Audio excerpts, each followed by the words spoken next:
অনেকে বলতেছেন এই তো ব্যবসা শুরু হয়ে গেছে আমাদের বাংলাদেশের ছোট্ট ছোট্ট কন্টেন্ট ক্রিয়েটার কুমিল্লা ফেনী এই সমস্ত বন্যাস্ত এলাকায় কিন্তু ওনারা কিন্তু সহযোগিতার হাত বাড়িয়ে দেন ওনাদের সামর্থ্য অনুযায়ী যেভাবে পারে কেউ 30,000 কেউ 40,000 50,000 টাকা নিয়ে তার যে আর্থিক অনুদান আছে এগুলা নিয়ে সহযোগিতা করার হাত বাড়িয়ে দিছে। অনেকে আবার দেখা যায় এগুলা নিয়ে রুস্টিং করে এই দেখো ব্যবসা শুরু হয়েছে। আমি বলবো কি ভাই, মানুষের বিপদ হার কোন সময় আয়, কোন সময় হার কোন জেলার বিপদ আয় কেউ হইতে পারে না। দেখেন 2022 সালে কিন্তু আমাদের সুনামগঞ্জ সিলেটের কিন্তু অপুরন্ত বন্যা ছিল।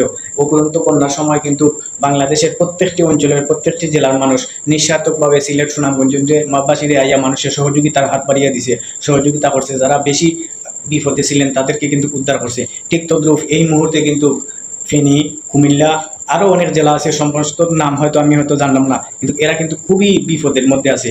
আপনারা এই সমস্ত সোশ্যাল মিডিয়ায় খাতা ছুড়াছুড়ি না হইরা যেভাবে পারেন ওনাদেরকে সহযোগিতার হাত বাড়িয়ে দেন, ওনাদেরকে সহযোগিতা করেন। আর এখানে কিন্তু আমি কিছু কিছু সোশ্যাল মিডিয়ার মাধ্যমে যেমন ধরো সোশ্যাল মিডিয়ার মাধ্যমে আমি খবর পাইছি এই অনেক জায়গায় অনেক জেলাত আছে, যেমন ধরো নৌকা নাই, বোট নাই, বোটের মাধ্যমে কিন্তু মানুষের উদ্ধার করার প্রয়োজন। মানুষের ত্রাণ বিতরণ যে খাদ্য খাইব খে, মানুষ যদি বাঁচে না খাদ্য খাইব খে, খাদ্য খাওয়া থেকে খাদ্য কিন্তু প্রচুর পরিমাণ ঠাক শত শত টাক লোট আছে খাদ্য হয়, কিন্তু খাদ্য দিনে খাওয়াই তো মানুষে আগে তো মানুষকে উদ্ধার করতে হইব। অনেক এলাকা আছে দেখা গেছে সাল পর্যন্ত পানি, কিন্তু মানুষ বাহির হওয়ার মতো কোনো সুযোগ নাই, কোনো নৌকা নাই, কোনো বোট নাই। আর এই সমস্ত এলাকার কিছু মানুষ এরা এই মুহূর্তে কিন্তু সিন্ডিকেট করা আরম্ভ করছে। যে নৌকার ভাড়া, যে বোটের ভাড়া 3,000 টাকা, এই নৌকার ভাড়া এখন 10,000 15,000 টাকা চাইয়া পড়িছে।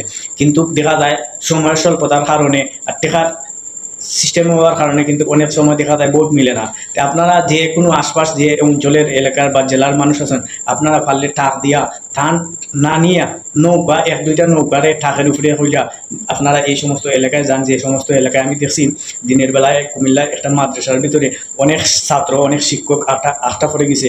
এই জায়গা থেকে এনারা উদ্ধার হওয়ার মতো কোনো সুযোগ সুবিধা নাই, এনাদেরকে উদ্ধার করার মতো এখন পর্যন্ত কোনো টিমও গেছে না।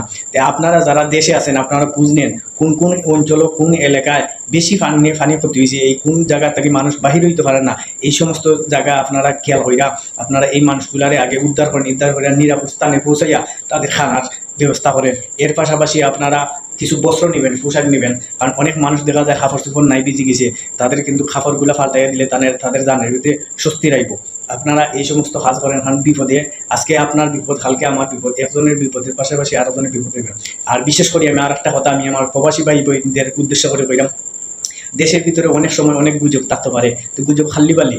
এই মুহূর্তে যেহেতু ফেনীবাসী কুমিল্লাবাসী খুবই বিপদগ্রস্ত অবস্থায় আছেন, আমরা প্রবাস যারা আছি আমরা কেউ 2,000 1,000 5,000 দেওয়ার যদি সামর্থ্য থাকে, আমরা যদিও কোনো সোর্সে বিশ্বাস নাও করতে পারি, অন্তত পক্ষে আসুন্না ফাউন্ডেশন এটা আমরা সবাই জানি বা সবাই চিনি, বিশ্বস্ত একটা ফাউন্ডেশন আসুন্না ফাউন্ডেশন।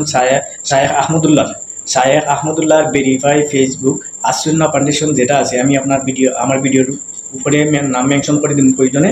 আপনারা আসুন্না ফাউন্ডেশনের সাথে যোগাযোগ কইরা আপনারা অনুদান কেউ দিতে চান, এই আসুন্না ফাউন্ডেশনের মাধ্যমে দেন।